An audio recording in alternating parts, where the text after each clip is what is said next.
Hey, it's Jimmy with Primary Music and the band Wretched Pinhead Puppets. I don't think a lot of you know that. I also have a project, Wretched Pinhead Puppets, that you can find on Spotify, Apple Music, Pandora, all the streaming sites. Anyways, check it out.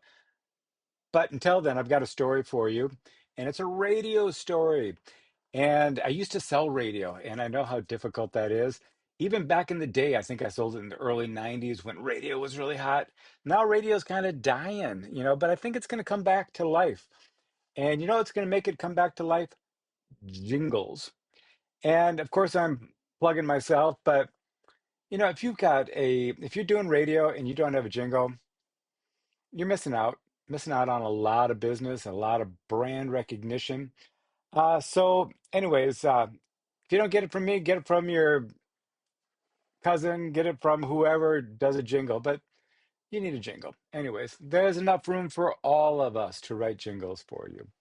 But my story is this. When I sold radio, the worst thing that ever happens is when you sell a schedule to a new client and you sell them a weekend schedule because that's cheap. At least it was cheap back in the day. And you try to give them a lot of frequency and you try to do everything you can. And you call Monday morning and you say, "How did it go?" And they say, "I didn't get one call."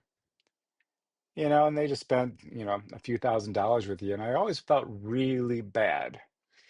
I have to say that's how I got into the jingle business because ever since I started writing jingles for my clients, they didn't say that on Monday morning anymore. They said, "Hey, everything's working good. We heard the jingle. The employees heard the jingle. Everyone's loving it. It's fun. Jingles bring people together and they make your business more memorable." So if you're doing radio, TV, anything, you need a jingle. I don't care what anybody says. And if somebody says they're cheesy, yeah, they're cheesy.